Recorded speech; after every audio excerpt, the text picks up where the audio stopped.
So the first thing that I want to tell you, which is helpful in management of time, is having a timetable and having accountability.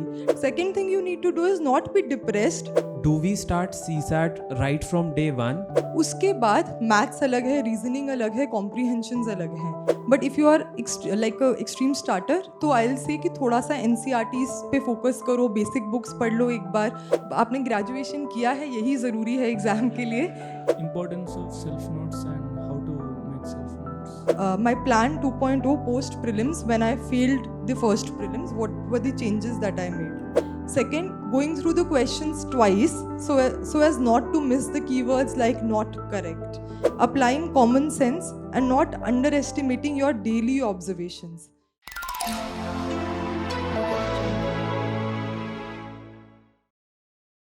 Studying 8 hours a day and still not sure if it's working? You are not alone.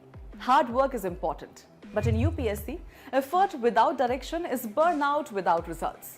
This exam doesn't just reward effort, it rewards clarity, strategy, structure. Everything you need for UPSC success starts with the GS Foundation course at Vision IS Delhi. Full coverage from prelims to mains, CSAT and essay. PT 365 and mains 365. Current affairs simplified. One-on-one mentorship to work on your weakness. Regular test and feedback to convert effort into result. Toppers like AIR2 and AIR3 didn't just work harder, they work smarter. With the right guidance from day one. Batches starting from 30th June at 8 am, 8 July at 11 am, 15th July at 8 am, 18th July at 5 pm, 22nd July at 11 am, 25 July at 2 pm, 30 July at 8 am at Karol Bagh, and 23rd June at 5 pm, 10 July at 8 am, and 29 July at 6 pm at GTB Nagar. To know more or register, visit our website.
Very good afternoon to all of you and a very warm welcome to all of you from Vision IS team and all the students who are watching us online.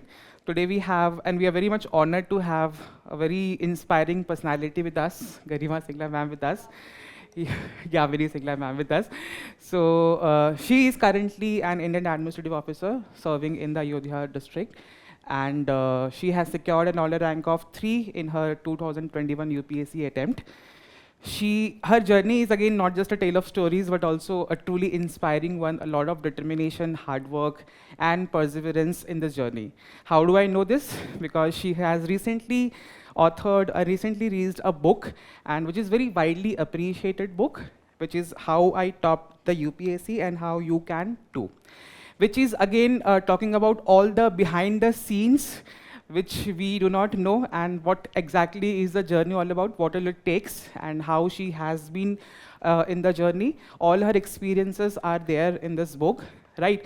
So today's session is going to be an extremely helpful for all the students with real life challenges, what usually we face in this examination, what are the strategies which has worked and which is going to work for all of you in this journey, and lastly but not the very least, how to stay motivated across this journey, which is very much a task to do in the present scenario what we are going to have, right? So, and I'm sure that after this session you all walk through with a new insight and a new perspective regarding this particular examination. So without much of wasting time, a huge round of applause for ma'am, and let's start with the session. Thank you.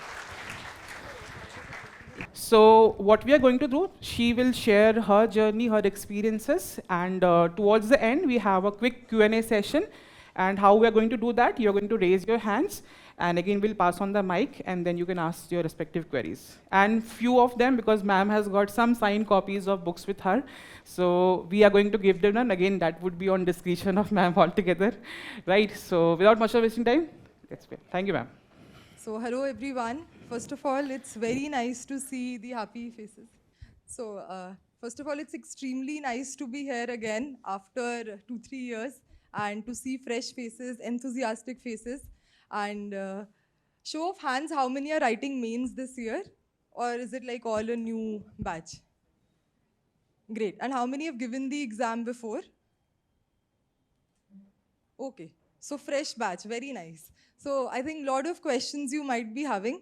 So you might have seen a lot of videos. I've spoken about this many times before. So what extra do I add on here? I'll read a couple of chapters of my book also. I realized that like a lot of aspirants have been asking me questions throughout these 2 years, have not been able to respond so much. But majorly all the questions were about how to stay motivated, how to stay consistent in the journey. सब पता है कि क्या करना है, कौन से books read करनी है, कौन सा syllabus पढ़ना है. But somehow we get low, we want to give up. There are times when we feel like कि अब तो ये हमसे नहीं हो पाएगा, या फिर बहुत सारे लोग हैं जो prepare कर रहे हैं, and where do we fit in the journey? So in this session we will try to answer some of the questions, and हम इकट्ठे बात करके इस चीज़ को सॉल्व करने की कोशिश करेंगे कि किस तरीके के मेंटल हर्डल्स होते हैं, क्या चीज़ आपके लिए वर्क की. You tell me, I will tell you what worked for me. So, okay, so we'll go row-wise, one question from one row, and we'll pick and choose those questions. I don't want to do a monologue kind of session कि मैं ही बोल रही हूँ, आप अपनी चीज़ें पूछो तो मैं उस चीज़ पे आपको बताऊँगी. Like whatever are your queries, whatever you feel is bothering you the most. Anybody from the first row? Yeah.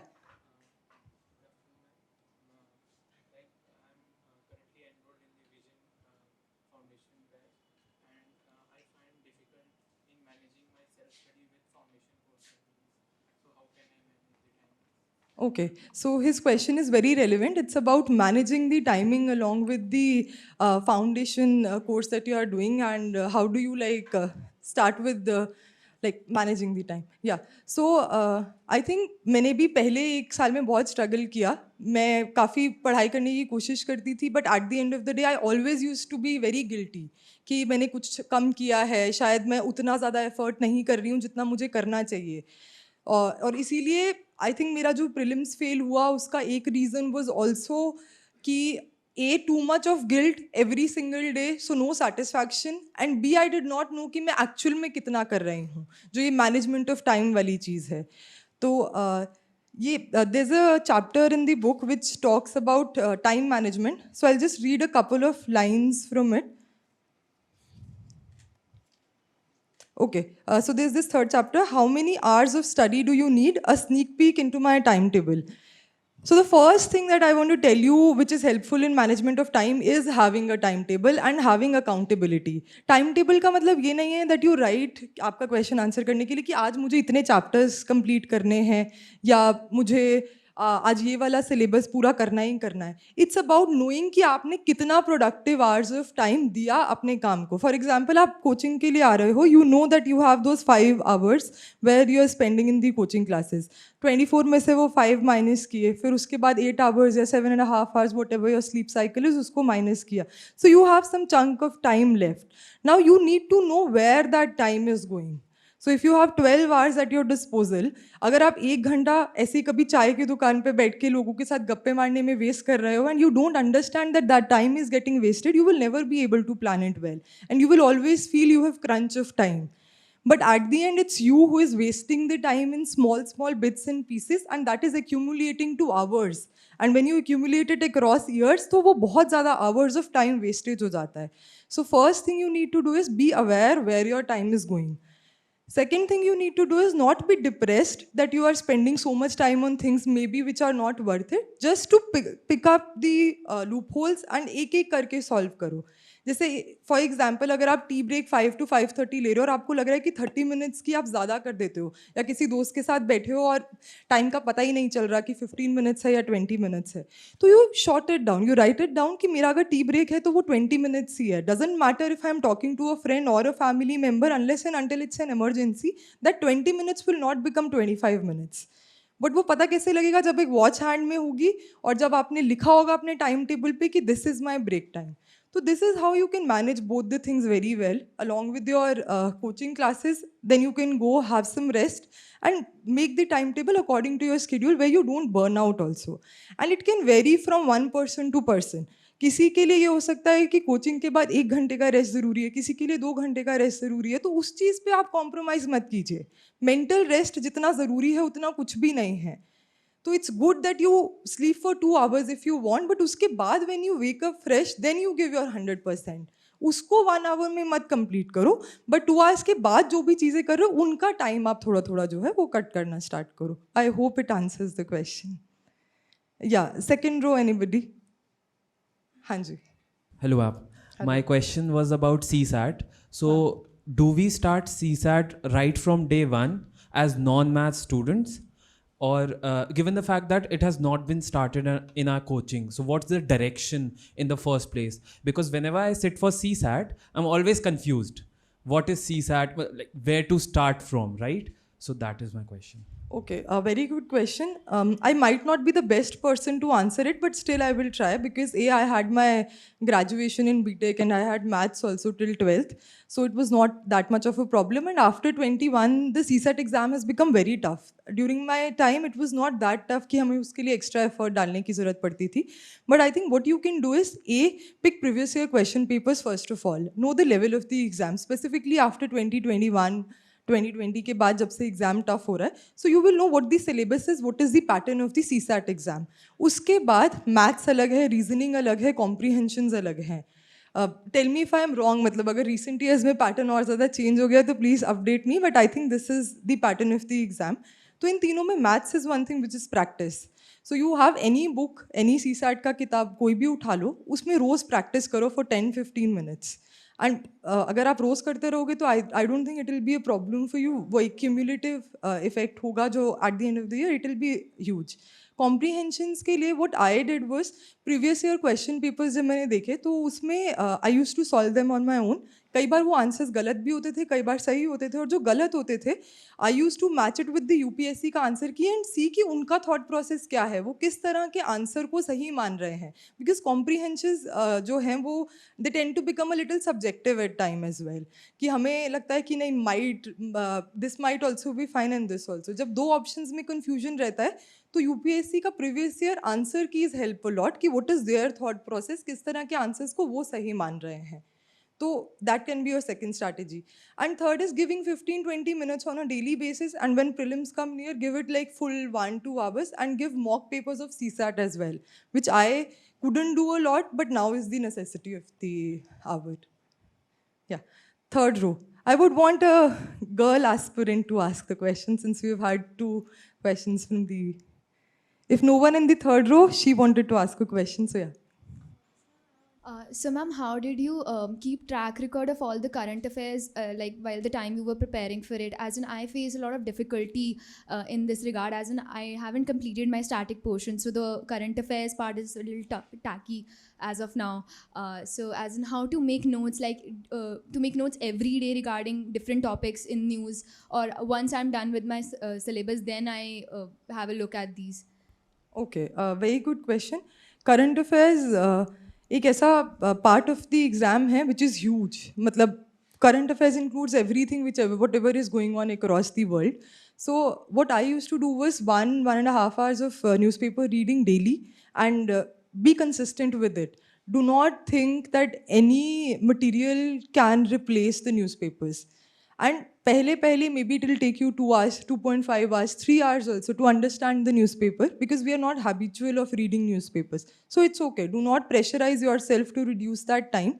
You will see when you read it throughout, news भी repeated होने लगती है, connected होने लगती है, the time will reduce automatically. So one is consistent reading of one newspaper.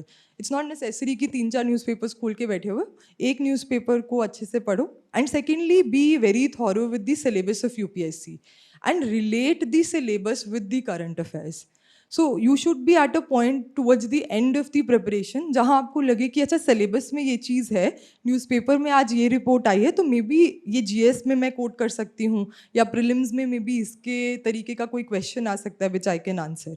And secondly, newspaper is not sufficient. You can't replace it, but it is also not sufficient. तो इसको आपको backup करना पड़ेगा किसी भी एक सोर्स से. कोई भी एक मैगजीन आप उठा सकते हैं, लेकिन वो भी आप अगर डेली न्यूज़ फॉलो करेंगे, जैसे डेली न्यूज़ एनालिसिस भी आते हैं कुछ वेबसाइट्स पे, that you can pick any whatever you want, but do follow that daily news analysis also. Some people do the monthly magazines, that is also a good idea, but I used to feel कि कुछ ना कुछ छूट जाता है monthly magazine में, तो आप daily news analysis जो है उसको follow करना शुरू कर दीजिए. तो if you give your 2-3 hours of day to current affairs, I think it will be taken care of. 4th row, any question? Yes. Hello, ma'am.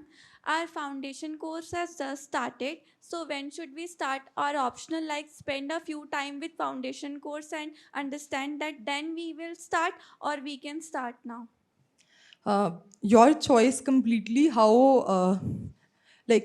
comfortable you are with the UPSC syllabus depends on your educational background, depends on how you've been following the current news and everything.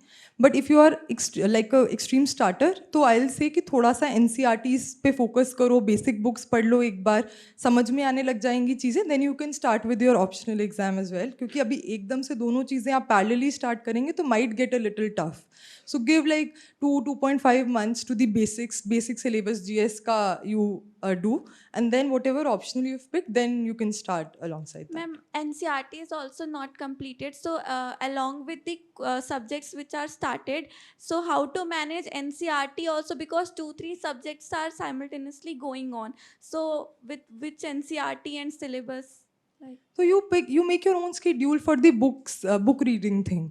एक चीज़ तो आपकी चल ही रही है 2-3 subjects, आप उसको पढ़िए, उसको करिए, लेकिन keep 1 hour 2 hour slot where you will just read the basic books. Start with one subject and then keep doing it. NCERTs won't take a lot of time, but they are very necessary. Sometimes we feel like कि बहुत ही basic है, क्यों इसको करना है, but अगर 2-3 questions भी आपका एक्स्ट्रा सॉल्व हो रहा है NCERT पढ़ने से, तो 1-2 क्वेश्चंस का ही गेम है पूरा. तो you should never skip NCERTs. Thank Right? हाँ, या यू कैन गो अहेड. इनको दे दीजिए the one with the plan. पूछना ये था कि हैंड राइटिंग कितना मैटर करता है.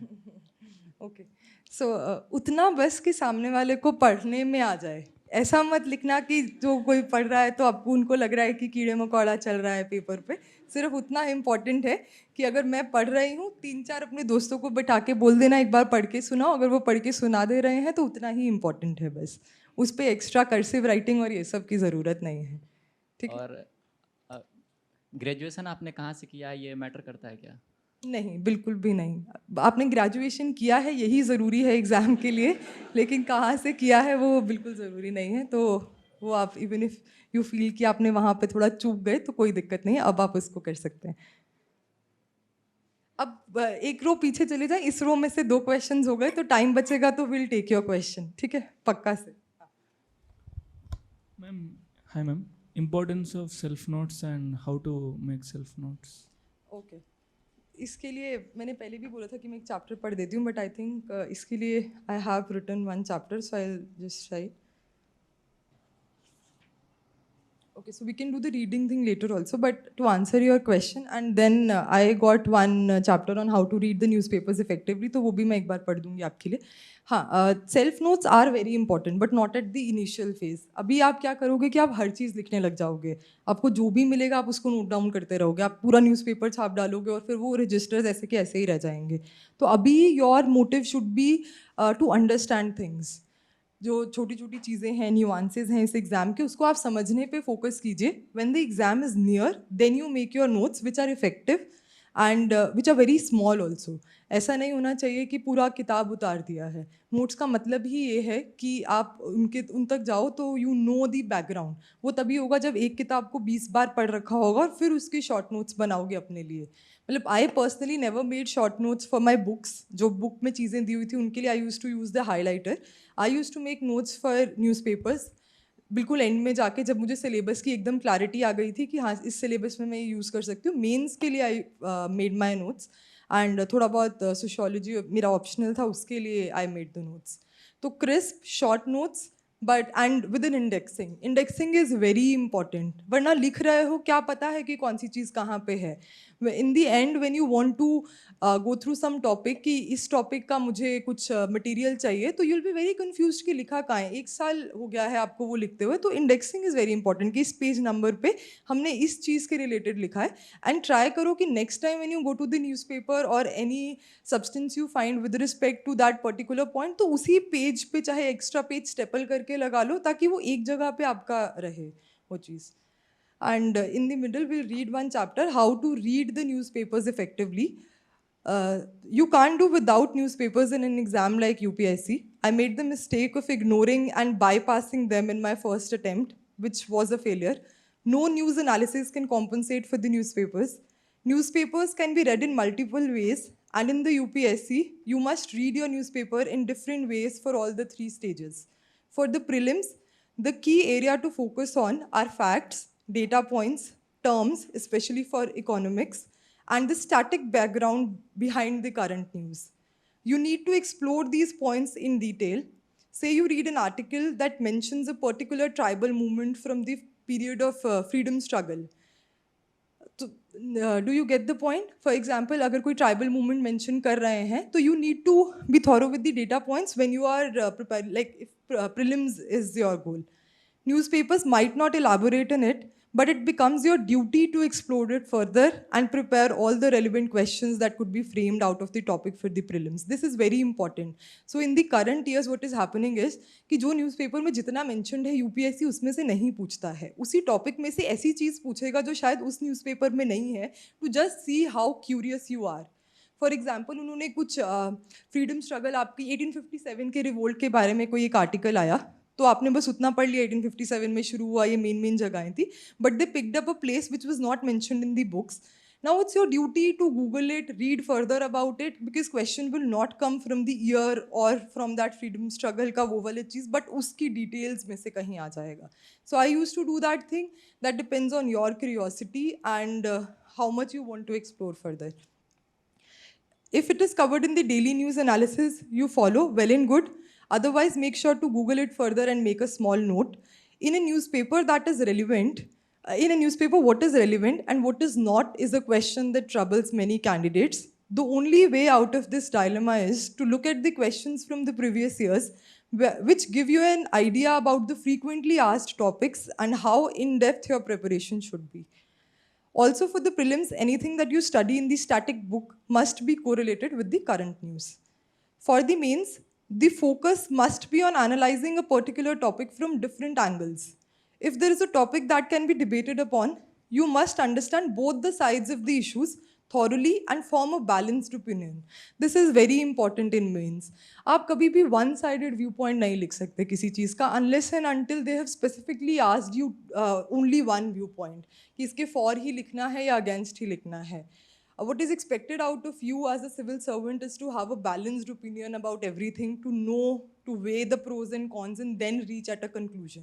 Same thing you have to do in the exam when you write an answer for the mains, be it any subject, be it your optional or your GS paper. The editorial pages are extremely helpful for the mains. You must analyze every article correlating with the topics in your mains syllabus and mentally structure the answers for questions likely to be asked from the topic. Mentally structure का क्या मतलब है. For example आपका कोई poverty पे एक article आया, so you quickly see कि अगर पॉवर्टी पे एग्जाम में कोई क्वेश्चन आया तो maybe I can use this report as a introduction. ये वाला कुछ कोटेशंस जो लिखी हैं या उसका explanation I can use it in the body and conclusion में maybe I can write something whatever is in the article. मतलब जो भी आपको लगे तो आप मेंटली एक बार प्रिपेयर कर लो अपने आप को कि अगर क्वेश्चन आएगा तो मैं ये चीज़ें लिखूँगा, फिर आप कभी भूलोगे नहीं वो चीज़. अगर रैंडमली पढ़ोगे तो you will forget it, but once your mind knows कि I have correlated it, you will never forget it. And अभी आज शायद समझ में नहीं आ रहा होगा कि ऐसे कैसे नहीं भूलेंगे, ऐसे ही बोल रही हैं, बट ऐसा नहीं है, मैंने किया है. और कोरिलेशन करते रहोगे तो माइंड इतना ट्रेन हो जाएगा कि आपको खुद ही नहीं समझ में आएगा कि it is doing wonders for you. So you just have to train your mind, and these are some of the keys how you can do it. Yeah, whenever I made my notes on different topics from newspapers, coming to your point, I wrote them in an answer format, inserting the data quoted in the newspaper article in the introduction, other points in the body, and the suggestions that an author of the article gave in this conclusion part. This way, I made my work easy for the mains. A diversity of points becomes very important for this exam. You should not just stick to one angle and keep explaining it, but explain the same topic from different angles: political, social, environmental, ethical, economic, etc. The conclusions must always be optimistic and forward-looking and show there is a great scope for improvement in a given situation. Interview का तब पढ़ेंगे जब आप लोग का mains clear होगा और हम उस स्टेज तक पहुंचेंगे. I will come back again and will do the interview stage. But mains में आपको ये जो डिफरेंट एंगल्स वाली चीज़ है शायद अभी नहीं समझ में आया होगा कि क्या बोलना चाह रहा है. जैसे हर टॉपिक को एनालाइज करने के बहुत सारे तरीके हैं. अभी जैसे मैंने पॉवर्टी बोला तो मेन एंगल आपके दिमाग में क्या आया?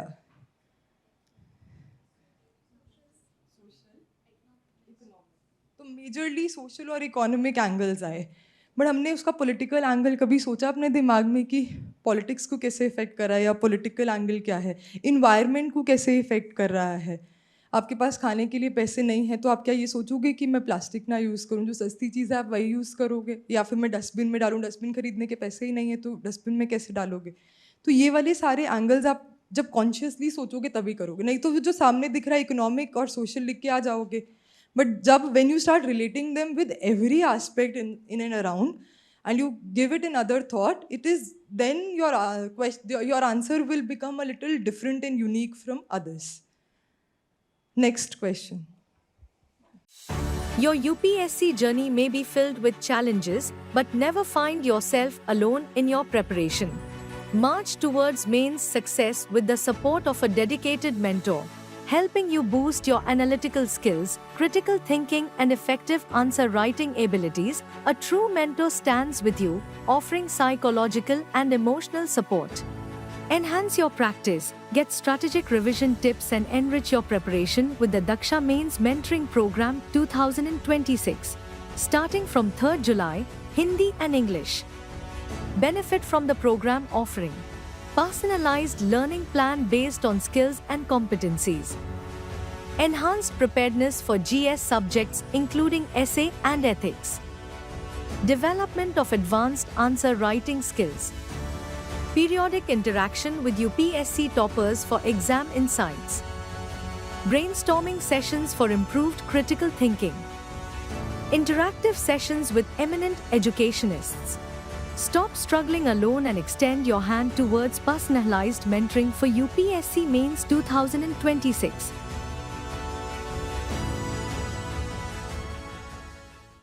Hello ma'am. ये चीटिंग कर रहे हो, एक ही रो में से दो लोग पूछ रहे हो, लास्ट वालों को मौका नहीं मिलेगा, बट चलो बताओ. Actually I have lots of question ma'am, क्योंकि मेरा दिल्ली में सेकेंड डे है. Okay. तो मैम मैंने एक्चुअली 2 प्रीलिम्स लिख चुका हूँ पहले, लेकिन जब भी मॉक टेस्ट या फिर प्रीलिम्स का एग्ज़ाम दिया हूँ तो जितना भी पढ़ा है मैंने मैम, उसमें ऐसा लगता है कि 60 क्वेश्चन 70 क्वेश्चन मैं पहले पढ़ चुका हूँ और ये मुझे आता है. तो प्रीलिम्स के एग्ज़ाम जैसे कि 2 मैंने दिया है तो उसमें 80 to 85 क्वेश्चन मैंने बनाया, और जैसे कि मॉक टेस्ट में भी मुझे 30 to 35 या फिर 45 क्वेश्चन तक ही सही होते थे, और प्रीलिम्स के एग्ज़ाम में भी 35 to 45 ही सही होते हैं. तो इस चीज़ को इम्प्रूव कैसे करूँ कि ज़्यादा से ज़्यादा क्वेश्चन प्रीलिम्स में सही हो, इसके लिए राइट वे क्या है. और सेकंड क्वेश्चन है मैम कि थोड़ा मेंस प्रिपरेशन को थोड़ा एडवांस लेवल तक कैसे ले जाऊँ, और आंसर राइटिंग किस वे में करूँ कि वो मेरा राइट अप्रोच हो. ओके, पहला क्वेश्चन आपका ये है कि अगर प्रीलिम्स आपसे नहीं क्लियर हुआ है पिछले 2 अटेम्प्ट्स में, तो अब आप ऐसा क्या करें कि थोड़ा स्ट्रैटेजी चेंज करें या किस तरीके से इसको बेहतर करें. एक फिलोसफिकल चीज़ है इसमें और एक आपका प्रैक्टिकल चीज़ है। फिलोसफिकल तो ये कि जब भी हम फेल करते हैं हम कभी भी ये नहीं सोचते कि हमारी क्या गलती रही है। Will always be there chit chat with the aspirants की हर साल एग्ज़ाम चेंज हो रहा है, हर साल पैटर्न चेंज कर देते हैं, इस साल तो बहुत ही टफ आया है एग्ज़ाम। ये सब चीज़ें ठीक है, you will crib about these things, but what does it serve? It does not serve anything. Paper तो वही रहेगा, अगली बार भी अपने हिसाब से ही आएगा। तो व्हाट इज़ इम्पॉर्टेंट इज़ कि आप अपनी गलती पे फोकस करो कि मेरी प्रिपरेशन इतनी थी, इस साल का एग्ज़ाम इतना था। एक एक क्वेश्चन को लेके बैठो कि इस क्वेश्चन को मैंने गलत किया है तो मेरा थॉट प्रोसेस क्या था उस टाइम पे when I was sitting in the examination hall. So when you know what was your thought process, you will know your mistake and then only you will be able to correct it. If you do not spend time with yourself and know कि क्या thought process गलत था, तो आप उसको सही नहीं कर पाओगे। तो एक चीज़ तो ये सबसे ज़्यादा ज़रूरी है। Secondly, prelims में guess work becomes very important. वो आपको सीखना पड़ेगा with multiple mock papers. And I'll read another chapter which says about कि मैंने mock papers solve करने की क्या technique थी मेरी. How I planned my plan 2.0 post prelims when I failed the first prelims. What were the changes that I made? Changes I made to my strategy. 1. Analyzed my prelims performance. I went to each question repeatedly, saw some videos of paper analysis which helped me get clarity on the portions I had missed during my preparation. By carefully watching the post-exam analysis, I discovered that it was not just hard work, but also the right skill that was essential to attempt the paper. The right skill involves, number 1, attempting enough questions to safeguard against the wrong guesses. मेरी पहली गलती ये रही थी कि मैंने questions ही 60-65 attempt किए थे। अगर आप बहुत सुपर स्मार्ट हो, आपको लगता है कि क्वेश्चंस गलत नहीं होंगे तो ठीक है, अच्छी बात है, बट मेरे लिए तो था कि मेरा 50% से ऊपर गलत हो गया और एकदम ही I slipped back and I couldn't clear the prelims. So 1 is attempt enough questions, ताकि अगर आप नेगेटिव मार्किंग भी हो और गलत भी हो जाएं तो आप थोड़ा सा एक उस जोन में रहो कि आप क्लियर कर लो। Second, going through the questions twice so as not to miss the keywords like not correct. बहुत बार क्या होता है जिसको हम सिली मिस्टेक की कैटेगरी में रखते हैं कि हम क्वेश्चन में पूछा है which of the followings is not correct, हम बस करेक्ट पढ़ते हैं और उसको आंसर करके आ जाते हैं। मैंने 3 क्वेश्चन ऐसे अपने फर्स्ट प्रीलिम्स में गवाए थे which cost me 6 marks plus the negative marking. Not being afraid of encountering a new question and using the elimination strategy, which means cancelling the options that you know can never be correct and then arriving at the right answer from the remaining options. 2 चीज़ें हैं। एक तो नई चीज़ से डरिए मत आप, मतलब you wire your brain like this कि मैंने जितनी भी तैयारी कर ली है मे बी वहाँ जाके उससे एकदम अलग चीज़ पूछी जाएगी। एट द सेम टाइम ये भी सोचो कि मेरे साथ जो 100 लोग बैठे उन्होंने सेम ही तैयारी की है, कुछ अलग से तो आए नहीं हैं किसी और प्लैनेट से, तो कंपटीशन उन्हीं लोगों के साथ है जिन्होंने यही सब चीज़ें की हैं। तो वहाँ अगर डर रहे हो तो अननेसेसरली अपना चांस ख़राब कर रहे हो। एंड सेकेंडली कुछ चीज़ें ऐसी होती हैं जो आप शायद कभी नहीं पढ़ोगे या नहीं पढ़ी होंगी, बट एलिमिनेशन लगा के आप कर लोगे just because we are so afraid while seeing the question that we have not seen, तो हमें लगता है कि this is beyond our reach. But once you sit back, give yourself a little self help talk कि कोई बात नहीं, हो जाएगा, फिर क्वेश्चंस के ऑप्शंस को पढ़ोगे तो एलिमिनेशन टेक्निक से कई बार बहुत सारे क्वेश्चंस ऐसे हैं कि आपने ऑप्शंस को कहीं ना कहीं पढ़ा होगा, तो उसको आप यूज़ कर सकते हैं। And fourth, applying common sense and not under estimating your daily observations. ये मेरे को बहुत ज़्यादा लगा कि हम कई बार रट्टेबाजी में इतना जाते हैं कि डे टू डे लाइफ में जो हम ऑब्जर्व करते हैं कई बार आंसर उसी में छुपा रहता है और हमें लगता है कि प्रीलिम्स है भाई, इतना इजी क्वेश्चन क्यों पूछेगा। कई बार पूछ लेते हैं टू जस्ट सी कि हम सिर्फ किताबों में घुसे रहे हैं या हमने बाहर की दुनिया को भी ऑब्जर्व करना सीखा है। तो हमेशा इतना लाइटली भी मत लो उन क्वेश्चंस को कि हर क्वेश्चन में कोई ना कोई ट्रिक है कि जो सामने चीज़ दिखाई दे रही है उसको भी नहीं कर रहे हो। तो ये चीज़ भी मैंने एक चेंज की जिसने मुझे हेल्प किया काफ़ी। Second thing that I did was took a week to make a plan after going through videos by toppers and reflecting upon my mistakes in the paper. I made a detailed plan. One big thing that helped me succeed later was that I applied my learning to all the stages without giving extra focus to the stage at which I had failed. You should always plan for success. This is very important क्योंकि आप लोग new batch हो, आप सभी का भी main motive रहेगा कि आप प्रीलिम्स क्लियर कर लेते हैं, मेंस देखा जाएगा बाद में या इंटरव्यू तो बाद की बात है। But let me tell you कि कभी कभी प्रीलिम्स क्लियर हो जाता है तो आप मेंस रेडी नहीं रहते हो. फिर इतने मेरे फ्रेंड्स हैं जिनका मेंस एक बार छूट गया तो प्रीलिम्स कभी क्लियर ही नहीं हुआ. तो मतलब I still remember when I cleared my prelims my mother was like बड़ी मुश्किल से क्लियर हुआ तो प्लीज़ इस बार मेंस के लिए पढ़ ले, अगली बार मुझे लग नहीं रहा कि तेरा प्रीलिम्स दोबारा क्लियर हो जाएगा या नहीं. तो she gave me a reality check and I was like हाँ अभी बड़ी मुश्किल से अभी हुआ है तो I will give my best prep to mains this time. And जब मैंने फेल किया तब ऑल्सो एवरीबडी टोल्ड मी कि मेंस भी साथ में प्रिपेयर कर लो कि ऐसा ना हो कि प्रीलिम्स छूट जाए, प्रीलिम्स हो जाए और मेंस छूट जाए. तो ये गलती हम बहुत करते हैं जब हम एक स्टेज पे बार बार फिसलते हैं. You can't afford to just pick one stage of this exam and इसीलिए ये एग्ज़ाम इतना ट्रिकी है, इतना हार्डवर्क आपको करना पड़ता है क्योंकि किसी भी स्टेज पे स्लिप करोगे स्टार्ट बिगिनिंग से ही करना है. ऐसा नहीं है कि इंटरव्यू पे स्लिप किए तो अगले साल इंटरव्यू में बैठोगे. और इसलिए तीनों स्टेज पे हर बार हर टाइम फोकस रखना है पैरेलली. तो this answers your question. Next question. Yes. Coming to you.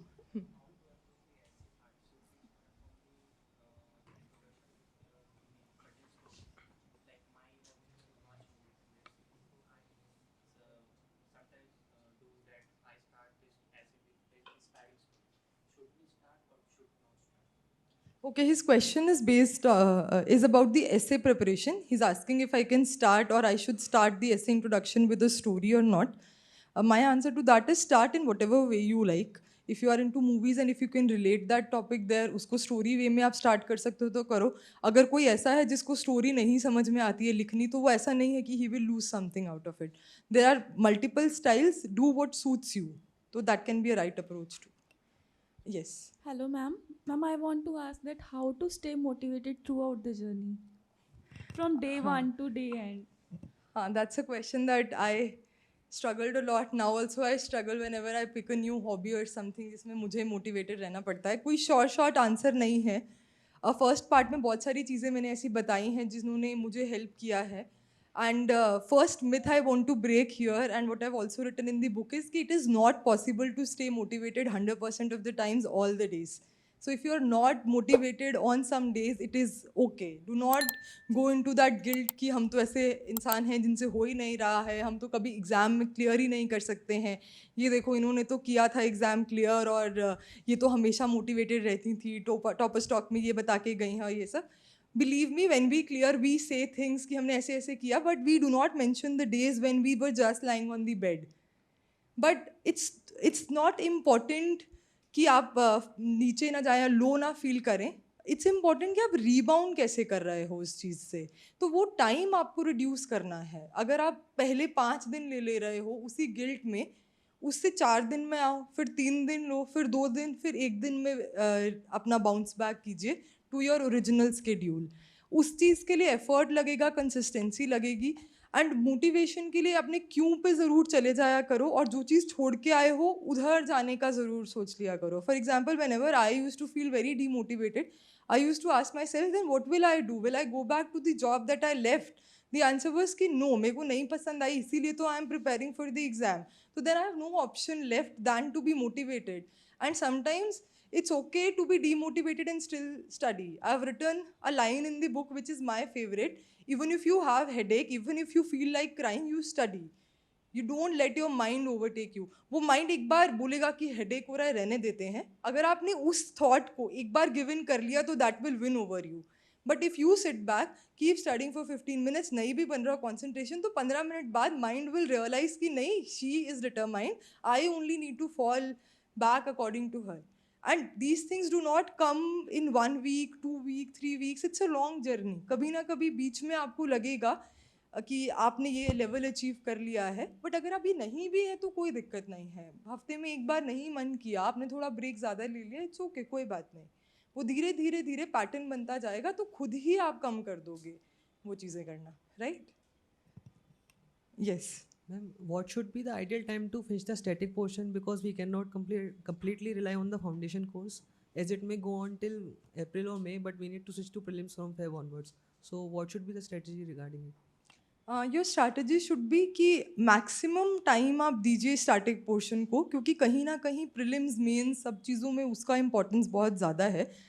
अब ideal time I can't say कि 4 महीने में कर लो और आपका कैपेसिटी नहीं है वो 4 महीने में करने का. Maybe you are a person who grasp slowly and आपको 6 months लग रहे हैं, तो दैट विल नॉट बी रॉन्ग.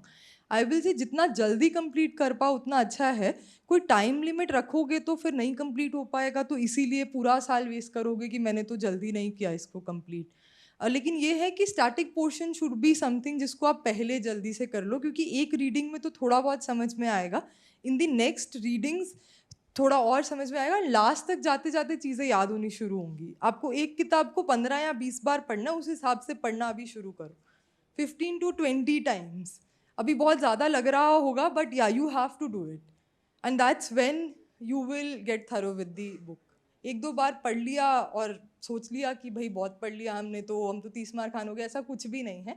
20 बार पढ़ो, 21वीं बार भी चीज़ें नहीं मिल जाएंगी उसमें, right? Yes, and then we'll come back to you, na? Hello, ma'am. Ma'am, my optional subject is sociology, so I want to know how to start and from where to start. Is any coaching needed for that? Then which institute is best for that? Okay, I did majorly self-study, so I think, तो मुझे उस वाले part को avoid करने का वो मिलता है. सोशियोलॉजी और कोई भी ऑप्शनल आपके पास है. ऑप्शनल एक ऐसा सब्जेक्ट है जिसके आपको PhD लेवल की तैयारी करनी है उस सब्जेक्ट की, तो वो सिर्फ ऊपर ऊपर की किताब से नहीं हो सकता है. तो मैंने क्या किया था सोशियोलॉजी में, मेरे एक लोकल टीचर थे, थोड़ा उनके पुराने नोट्स थे, मैंने उनसे स्टार्ट किया. फिर मैंने ऑनलाइन नोट्स मंगाए जो सभी टॉपर्स रेकमेंड कर रहे थे. वो आप खुद सर्च करना कि कौन से नोट्स सही हैं कौन से नहीं हैं, वो आपको जो मन करेगा आप वो पढ़िए. उसके बाद Haralambos was one book that really help me. Blue वाली मोटी वाली हैरलम्बस, लोग ऑरेंज वाली ले लेते हैं क्योंकि छोटी है वो. मैंने तो ब्लू वाली से तैयारी की थी. पेपर 1 मेरा काफ़ी सॉर्टेड रहा था because of that blue Haralambos book, क्योंकि उसमें हर टॉपिक मेंशन्ड है, हर थिंकर का पर्सपेक्टिव मेंशन्ड है. तो वो आप पढ़िए, लेकिन वो पहले समझ में नहीं आएगा. उसके लिए आप पहले ऑनलाइन थोड़ा सर्च कर लीजिए उन टॉपिक्स के बारे में, थिंकर्स के बारे में, थोड़ा ईजी लैंग्वेज में पढ़ लो. Then shift to the book reading part. And second exam के लिए काफ़ी सारा current affairs is very relevant for the sociology second exam. तो उसके लिए न्यूज़पेपर्स से आप तैयारी कीजिए और थिंकर्स को गूगल कर लीजिए. इंडियन सोर्सेज हैं काफ़ी सारे. इग्नू के मैं कुछ आर्टिकल्स पढ़ लेती थी या कुछ चैप्टर्स पढ़ लेती थी उनकी बुक्स के. तो वो वाली जो तैयारी है वो थोड़ा मिक्स्ड टाइप चलेगी. आपको ऑनलाइन सोर्सेज भी लगाने पड़ेंगे, किताबें भी देखनी पड़ेंगी. रूरल सोशियोलॉजी किताब है, जैसे ऐसी 4-5 किताबें हैं सोशियोलॉजी की, आप गूगल करेंगे आपको मिल जाएगी. तो वो आपको पढ़नी पड़ेंगी और खुद के नोट्स बनाने पड़ेंगे. Can we skip Ritzer? मतलब चाहो तो कुछ भी स्किप कर दो, ऐसा कुछ नहीं है. तो ऐसा कुछ हार्ड एंड फास्ट रूल नहीं है कि हमने ये स्किप कर दिया तो हमारा सिलेक्शन नहीं होगा. If we are following but क्या दिक्कत है Ritzer से? Herolombus, then what about the Ritzer? मतलब that also we have to study or we have to आपका मन क्या है? Ritzer नहीं पढ़ने का मन तो मत पढ़ो, कोई दिक्कत नहीं है. हैरलम्बस भी क्लियर करा देगा. लेकिन Ritzer में से आप जैसे कार्ल मार्क्स वाला पोर्शन जो है वो Ritzer में अच्छा मेंशन किया है, वो पढ़ के देखो, खुद पढ़ के देखो. कुछ चीज़ें खुद ही समझ में आने लगेगा कि यार रेपिटेटिव है ये, तो रहने देती हूँ इसको. So that decision I shouldn't make for you, whether you want to read Ritzer or whether you should read Ritzer or not. That should be your decision based on where your level of preparation is. And with respect to the previous year question and answers, कि आपका सिर्फ हैरलम्बस पढ़ के हो जा रहा है या बिना हैरलम्बस पढ़े भी आंसर कर दे रहे हो, तो फिर दोनों ही मत पढ़ो. लेकिन अगर सिर्फ उससे नई बात बन रही तो दूसरी पढ़ो. तो वो डिसीजन आप खुद लीजिए और वो 4-5 महीने में आप ले लोगे अच्छे से अगर आप पढ़ोगे तो. ठीक है, Thank you. Next one. Hello ma'am. Will come back to this row again ना. हाँ बताइए मैम. प्लान बी होना चाहिए. कौन कहाँ से बोल रहा है भाई? ओके. प्लान बी होता क्या है? What is a plan B? UPSC के अलावा कुछ और. तो क्या करके आए ग्रेजुएशन में? मेरा तो इंग्लिश ऑनर्स में ग्रेजुएशन है मैम. तो प्लान बी है तो इंग्लिश प्रोफेसर बन जाना अगर नहीं हुआ, यही है प्लान बी. और कैसे रखोगे प्लान बी? तो ये होना चाहिए, माइंड में होना चाहिए या नहीं होना चाहिए, या फिर पूरी तरह माइंड से में तो है ही. जब 3 या 4 साल का ग्रेजुएशन उस फील्ड में किया है तो वो माइंड से कहाँ जा रही है इंग्लिश ऑनर्स? किसी ने बीए किया है, किसी ने एलएलबी किया है, किसी ने बीटेक किया है, तो वो कोई लेके थोड़ी जा रहा है हमसे. ग्रेजुएशन इसीलिए कंपलसरी बनाई है यूपीएससी ने, क्योंकि उसको पता है कि हम सारे लोगों को नहीं ले रहे, तो बेचारे कहीं तो जाएंगे इसके बाद जो नहीं कर पा रहे हैं हम, तो वही आपका प्लान बी है। लेकिन ये चीज़ के बारे में अगर इतना ज़्यादा हम सोचने लग जाएंगे तो प्लान ए पे कभी कॉन्सेंट्रेट नहीं कर पाएंगे। मेरा सिंपल सा फंडा था कि 2 नाव में एक बार में नहीं बैठना है, 2-3 बार वो एक नाव सेल नहीं की तो फिर दूसरी नाव लेके आएंगे। लेकिन अभी आपकी पहली नाव है तो आप दूसरी नाव के बारे में अभी मत सोचिए। 2-3 साल में अगर आपको लगता है कि नहीं हो पा रहा हमसे, या फिर कहीं ना कहीं आपका लक साथ नहीं दे रहा है, then you can go and think about other options. It's not a bad strategy to move out of the circle if you feel कि लक साथ नहीं दे रहा है, ब्लेसिंग्स उतनी नहीं मिल पा रही हैं, कहीं ना कहीं चूक रह जा रही है, तो कभी कभी हम उस सर्कल से बाहर नहीं निकलते हैं। But starting of the game में ये सोचने की ज़रूरत नहीं है, और वो सोचना भी नहीं चाहिए। एंड मैम आंसर राइटिंग का क्या, कैसे स्टार्ट किया जाए, कुछ बताओ उसके बारे में। ये तो सही क्वेश्चन है भाई, हंस क्यों रहे हो उस पर? He is asking a very nice question. तो आंसर राइटिंग हम कैसे करें? रुको, इसमें let me see if I have written something about answer writing.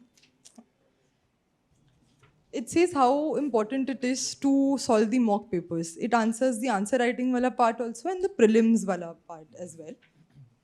Ma'am prelims में तो आंसर सामने होते हैं, बट जब मेंस लिखने जाता हूँ तो पूरी तरह से ब्लैंक हो जाता हूँ। एक फ्री कॉपी मेरी बुक की इसको मिलेगी, ठीक है?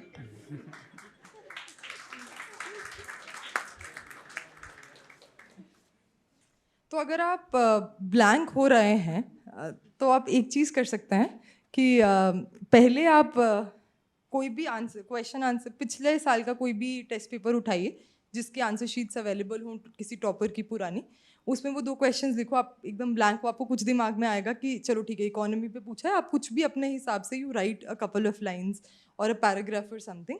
उसके बाद you go back to that answer copy and match your answer, and तब सोचो कि okay these are the points which I could have covered. तो वो धीरे धीरे आपको दिमाग में समझ में आने लगेगा कि इस तरीके से आंसर को जो है वो स्ट्रक्चर करना है। दिक्कत ये होती है कि हम आंसर राइटिंग शुरू कर देते हैं but we don't know what is the ideal approach to go about it, सही क्या है, कंपेयर किससे करना है। तो previous year solved answer papers जो टॉपर्स ने लिखे हैं, and they are also not absolutely correct, क्योंकि उन्होंने वो तब लिखे हैं जब वो अपनी तैयारी के मिडिल में थे। एट दी एंड बहुत आंसर्स इंप्रूव कर जाते हैं, बट फिर भी थोड़ा बहुत आपको वो समझ में आने लगेगा कि this is what is expected out of UPSC. तो उनके आंसर्स को आप पढ़ते रहो। जैसे फॉर एग्जाम्पल एक आंसर आपने पढ़ा आज, अगले दिन पढ़ने के बाद ही उसको लिखो। You have red today, what ever is in your mind you right it tomorrow. तो वो कल आप बेहतर आंसर लिखोगे। थर्ड डे भी आप सेम चीज़ करो, दूसरा आंसर पढ़ो, फिर उसको कॉपी करो। Then there will be a time when you will not need to see that answer copy. You will write your own answer and then you compare it with the answer that has already been written by somebody. फिर आपका वो चीज़ धीरे धीरे करके improve होना शुरू हो जाएगा। Okay? Ma'am how to concise the notes? अब ये अगला सवाल दूसरे से पूछेंगे, अब ये आपको किताब में आंसर्स मिलेंगे इसके। दे दो भाई इसको एक coffee. Hello, ma'am. How important is it to have a mentor or the right guidance, and how can it save us time in this journey? And if you had any mentor during your journey, and how did that help you?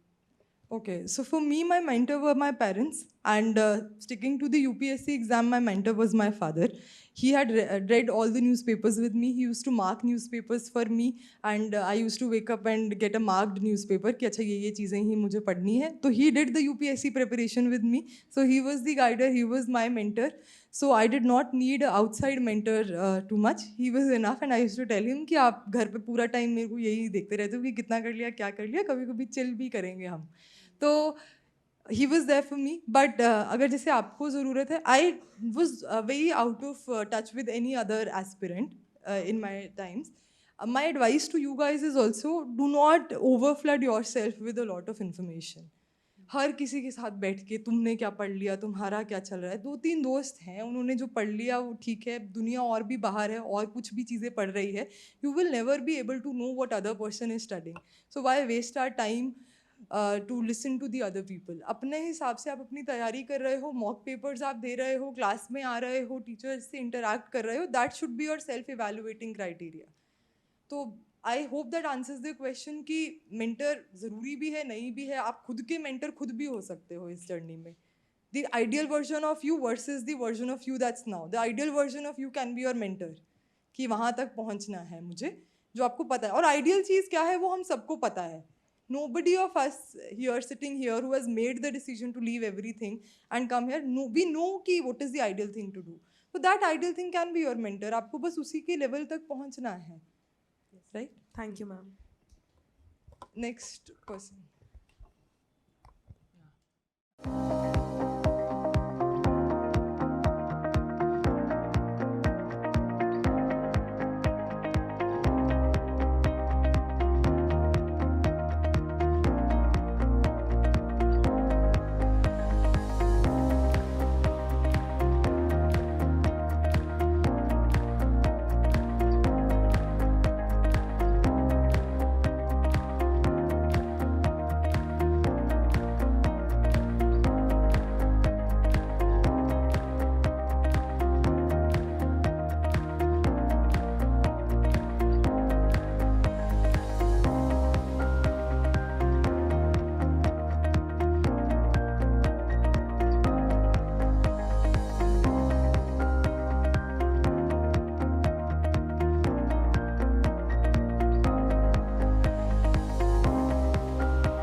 Firstly I want to thank you ma'am, आपने ये book लिखी, इसको मैंने 2-3 बार पढ़ा और मुझे हर बार एक नया पर्सपेक्टिव मिला चीज़ों को समझने का और जानने का। मेरा क्वेश्चन ये है, अभी मैंने अपना ग्रेजुएशन जस्ट कंप्लीट किया है, मुझे लगता है मैं बहुत जल्दी में हूँ, मुझे लगता है कि मैं सारी चीज़ें बहुत जल्दी 6-7 महीने में कर लूँ और नेक्स्ट ईयर मुझे एग्ज़ाम देना है।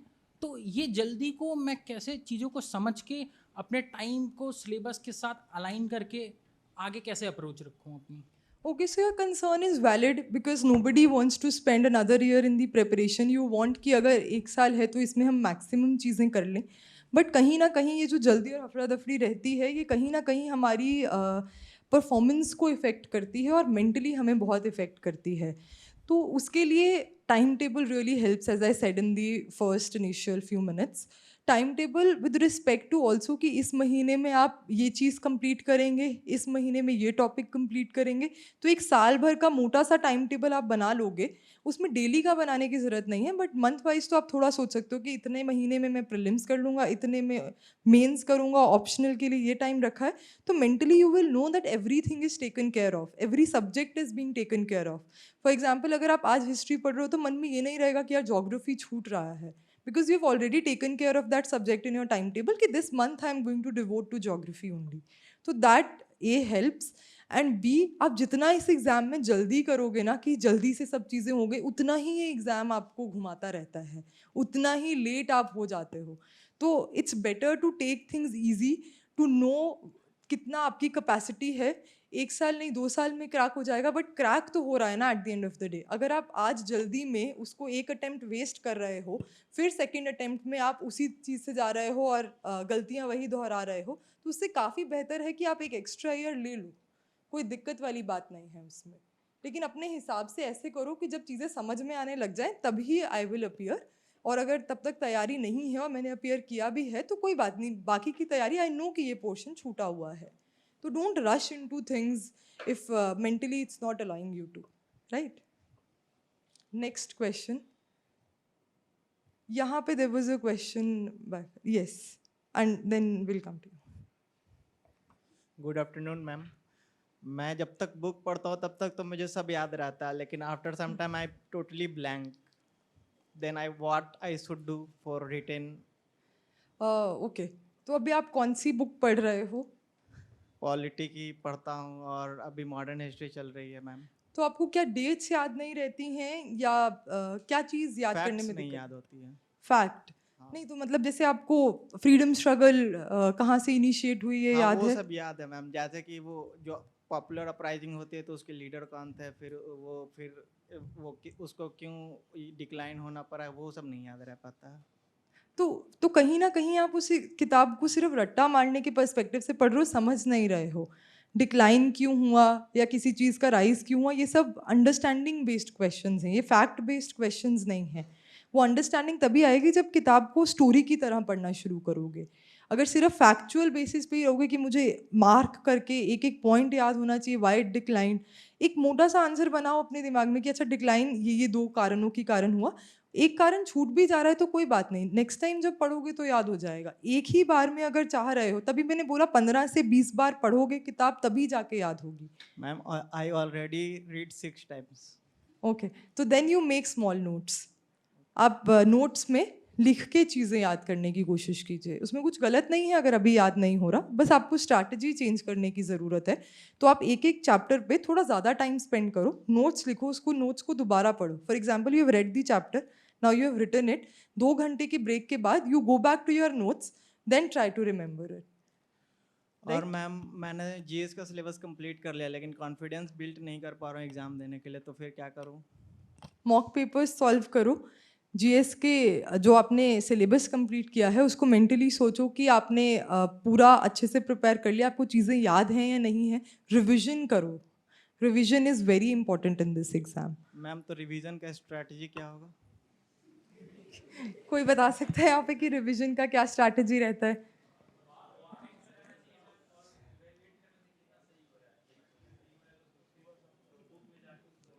Very good. रिवीजन का यही तो मतलब है कि एक बार जो चीज़ पढ़ ली उसको दोबारा पढ़िए, उसको आंखें बंद करके पढ़िए। आप चाय पीने जा रहे हो, खाना खाने जा रहे हो, तो दिमाग में चलाते रहो कि अभी मैं ये चैप्टर पढ़ के आया हूँ, यही रिवीजन है। रिवीजन कोई ऐसी बहुत बड़ी चीज़ थोड़ी ना। रट्टाफिकेशन नहीं हो जाएगी ना? हाँ, तो वो रट्टा तो आपको मारना ही है इस एग्जाम में, कौन मना कर रहा है? अंडरस्टैंडिंग बिल्ड करने के बाद रट्टा तो फिर भी मारना ही है, बट अगर सिर्फ रट्टा मारोगे विदाउट अंडरस्टैंडिंग तो कुछ क्लियर नहीं हो पाएगा, ना प्रीलिम्स ना मेंस। अंडरस्टैंडिंग प्लस रट्टा बोथ आर इम्पॉर्टेंट। एग्जाम है रट्टे वाला, बहुत रट्टाफिकेशन करनी पड़ेगी, बट ओनली रट्टाफिकेशन विल नॉट वर्क, अंडरस्टैंडिंग भी जरूरी है। Thank you ma'am. ये उधर काफी टाइम से is trying to ask a question, उनको माइक दे दीजिए प्लीज। Hello ma'am. मैम ऐसा है, started my journey right now, so I want to ask ma'am, daily 2.5 hour की जीएससी क्लास होती है और 2.5 आवर की ऑप्शनल क्लासेस होती हैं, तो डेली न्यूज़पेपर करना, फिर आप बोले न्यूज़ टुडे वो पार्ट करना, मंथली मैगजीन करना होता है, तो वो सबके साथ टाइम कैसे मैनेज करें? और इतना कुछ हो नहीं पाता तो फिर डिप्रेशन आता है मैम कि पर डे इतना नहीं हो पाएगा। Very valid point. एक तो आप वो 5 आवर्स को भी वेस्ट मत समझो जो यहाँ पे कर रहे हो, तो वो 5 आवर्स भी आपका कहीं ना कहीं काउंट ही हो रहा है। हम कई बार उसको हटा ही देते हैं कि वो तो मैं क्लास में ही हूँ, but attend the class attentively, वो उसमें there should not be any ifs and buts about it. आप उसी में जितना वो 2.5 घंटे में जो पढ़ाया जा रहा है उतना कोशिश करो कि वहाँ याद भी करके जाओ, समझ के भी जाओ, तो वो 2.5 आवर्स शुड बी अटेंटिव। तो 5 घंटे जैसे आपने लगा लिए, उसके बाद 2 या 3 घंटे आपके बचे। सपोज आप करंट अफेयर्स कर ले रहे हैं उस 1.5 2 आवर्स में, धीरे धीरे जब आपका वो जीएस निपटने लगेगा तो 1.5 2 आवर्स जो आप करंट अफेयर्स पे दे रहे हो वो भी आप 1 आवर कर सकते हो उसको, क्योंकि न्यूज़पेपर आप जल्दी कंप्लीट करने लग जाओगे। और ये सब चीज़ें आपकी जब प्रीलिम्स के पहले आपका सिलेबस एक बार कंप्लीट हो जाएगा, then you will have a lot of time for whatever I am saying कि ये भी करना है, आपको क्वेश्चंस भी सॉल्व करने। ये सब आपको आज ही नहीं करना है, ये सब आपको विद इन अ ईयर कभी ना कभी करते रहना है। फॉर एग्जाम्पल मॉक पेपर आप 2 हफ्ते में एक बार भी अभी स्टार्टिंग में दे सकते हो। When you are close to your prelims then you have to give it like every day also in the last 40 days। तो अभी आपको हर रोज़ ये नहीं सोचना कि मॉक भी करना है। आंसर राइटिंग क्या 15 मिनट में एक आंसर लिख लो कि 15 मिनट्स आप स्पेयर कर सकते हो ना डेली। 15 मिनट्स उसमें स्पेयर कर लिया। 1.5 आवर्स आपने करंट अफेयर्स के लिए निकाले, इवन 2 आवर्स आपने निकाल लिए करंट अफेयर्स के लिए। जीएस आप क्लास में कंप्लीट कर ही रहे हो, उसको आपने 15-20 मिनट्स में रिवाइज कर लिया, ऑप्शनल को 20 मिनट्स में कर लिया, तो हो गया आपका एक दिन का स्केड्यूल। तो उसको और ज़्यादा इंक्रीज करने की कोशिश मत करो, उतना ही करना है। और जिस दिन छुट्टी है उस दिन आप एक्स्ट्रा आवर्स पुट कर लो। तो डिप्रेशन में अगर इस चीज़ के लिए जाओगे कि मैं इतनी मेहनत कर रहा हूँ, तो खुद के लिए भी गलत है ना। You don't have to be very harsh on yourself, you have to be forgiving also. The first part of the book only deals with the mental struggle, where I have discussed that it is very important to forgive ourselves, to not be extra harsh on ourselves. World is already very harsh. We are already sitting in an exam which is very gruesome. So do not add that extra pressure on yourself. Take it a little easy but consistent. Consistency is important, not कि एक दिन में आप बहुत सारा complete कर लो। ठीक है, रोज़ 7 घंटे दो, रोज़ 8 घंटे दो, कोशिश करो। और बट रोज़ दो, ऐसे नहीं कि आज 10 दे दिया तो कल का वो 2 घंटा कम कर लिया। 8-8 रोज़ देते रहोगे तो ज़्यादा accumulative हो जाएगा, ठीक है? और मैम क्लास अब 8 का मतलब ये नहीं है कि 10 नहीं दे सकते, या मैडम तो बोला 8 में कंप्लीट हो जाता है, किसी का 12 में भी हो सकता है, किसी का 4 में भी हो सकता है। तो एक एवरेज सा लगा के मैंने बताया है। तो सिर्फ घड़ी में ऐसा नहीं कि 8.1 आवर्स हो गए तो अब तो उठ ही जाते हैं, 8 में तो हो रहा है एग्जाम कंप्लीट, ऐसा भी नहीं करना है, ठीक है? And ma'am class notes are enough for extra for me, मतलब GS and optional? Not the right person to comment over it because I majorly did self-study. Books you always have to read. That is what I want to say. Everything else can supplement, but books को आप replace किसी चीज़ से नहीं करो. It's my suggestion. Books are necessary. Thank you. Yes. Mom, I just completed my graduation. So graduation के time पे हम paper से 2-3 दिन पहले चैट जीपीटी से पढ़ के हम प्रिपेयर करते थे और हम अच्छा भी स्कोर करते थे, उससे अच्छे आंसर्स देता है चैट जीपीटी। बट इस ग्रेजुएशन के टाइम पे what we lost because of this chat GPT is की बुक रीडिंग की जो हैबिट थी। Last I read a book, मतलब वो 12th में ही था। Then I started the preparation, तो उस टाइम अभी आई रेड, अभी लक्ष्मीकांत पढ़ते हैं, स्पेक्ट्रम पढ़ते हैं, तो 2-3 घंटे चले जाते हैं एंड हम देखते हैं कि 10-15 पेज बस इतने ही हुए हैं। एंड वी ऑल नो कि कितनी मोटी बुक है वो। So I am in very beginning stage only. So ये बहुत डिमोटिवेटेड फील होता है कि क्या we are on the right path, कि अगर हमारे 2-3 घंटे में इतने पेजेस हुए हैं, इज इट फाइन, या फिर हमें इम्प्रूव करना है इसमें? So any ways to develop this book reading I'm feeling habit? very happy and lucky कि मेरे टाइम पे चैट जीपीटी वगैरह नहीं था और मैं किताबों से पढ़ के निकल गई। अब अगर मुझे करना पड़े और चैट जीपीटी और इतना कुछ आ गया है तो maybe I might also feel a little वो कि सब कुछ वो है। बट जैसे कि मैंने बोला, शॉर्टकट्स है ही नहीं इस एग्ज़ाम में। मतलब अगर आप सोचो कि चैट जीपीटी आपके लिए चीज़ें ईजी कर दे, या कोई और आपका AI टूल आपको थोड़ा ईजी बना के दे दे चीज़ें, तो उसको फिर स्मार्टली भी यूज़ करो। हर चीज़ में चैट जीपीटी या हर चीज़ में AI टूल नहीं। जैसे कि आपने सपोज करो कि आपको डेट्स याद रखनी है हिस्ट्री की, तो maybe you can take help of chat GPT की इंपॉर्टेंट डेट्स का एक नोट बना के रख दो। बट आर यू श्योर कि उसके अलावा कोई तारीख नहीं आएगी? Can you trust your life with a tool? मतलब if I was at your place I wouldn't have been able to trust. तो अच्छा है ना, वो एक किताब पढ़ लो, तुम उसको घिस लो 10-15 बार, एटलीस्ट श्योर तो हो जाओगे कि अगर इसमें से आया तो गिल्ट नहीं होगा। और अगर 2 घंटे में 15 पेजेस ही पढ़ पा रहे हो तो it's okay, read those 15 pages nicely. अगले दिन that will become 17, next day it will become 20, and then you will come to a point when it will become 40 pages also. But don't push yourself to do extra hard thing in the initial time. वही चीज़ है ना कि हर चीज़ में what we want is easy results A and B the best results possible. We forget that everything improves with time. It is a practice kind of thing. You can't get demotivated अगर उसका result अभी थोड़ा कम मिल रहा है। 0 तो नहीं मिल रहा है ना। अभी आज 15 पेज पढ़ रहे हो, कल बुक पढ़नी छोड़ दी तो 15 से आप 0 पे आ रहे हो। You have to be increasing in this journey. 15 से 16, 16 से 17 ऐसे ही जाना है। 15 से 25 जा रहे हो या नहीं doesn't matter. 15 से 16 जा रहे हो या नहीं should be your only goal. And when you set these small goals, it will be far more satisfying. You'll be far more happy.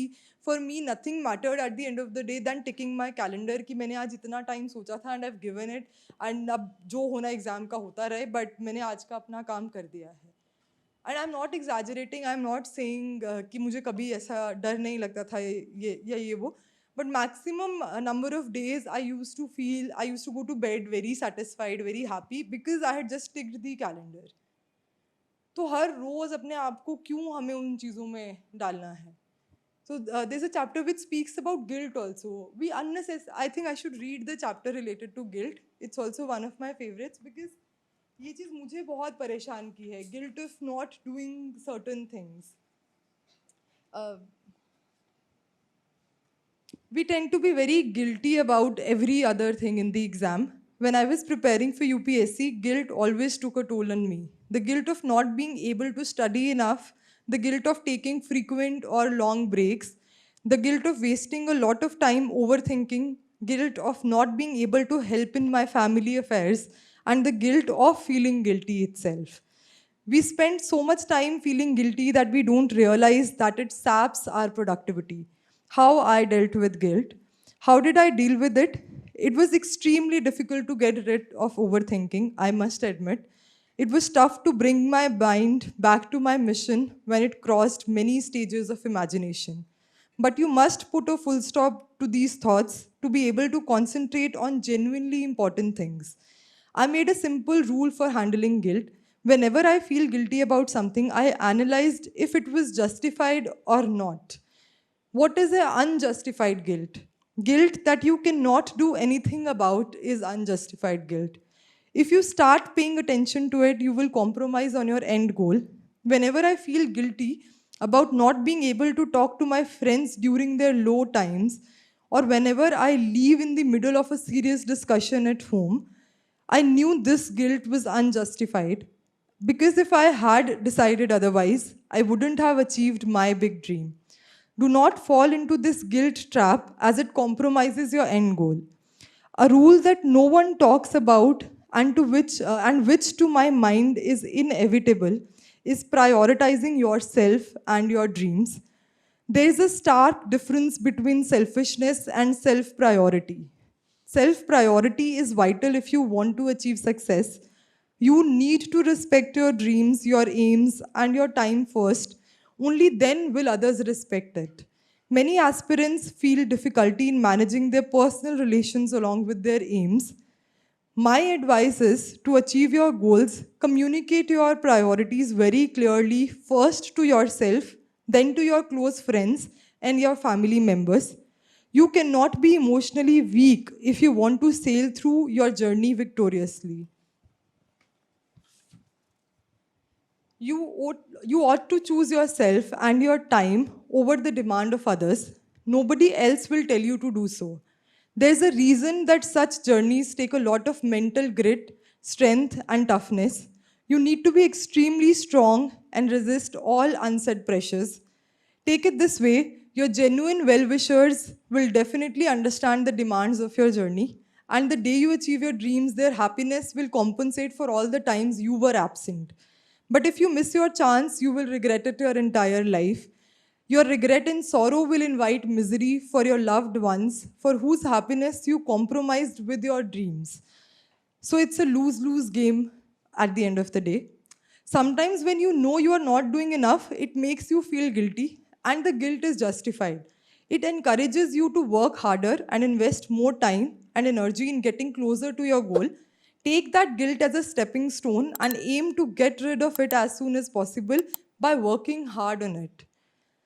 No matter what you are going through, you have one person who knows everything that is going on inside you and has all the solutions to your problems, and that person is you. You need to befriend yourself, enjoy your own company, embrace the companionship of loneliness in this journey. Master your mind before it masters you. Remember, your mind manifests what you first visualize on your mental screen.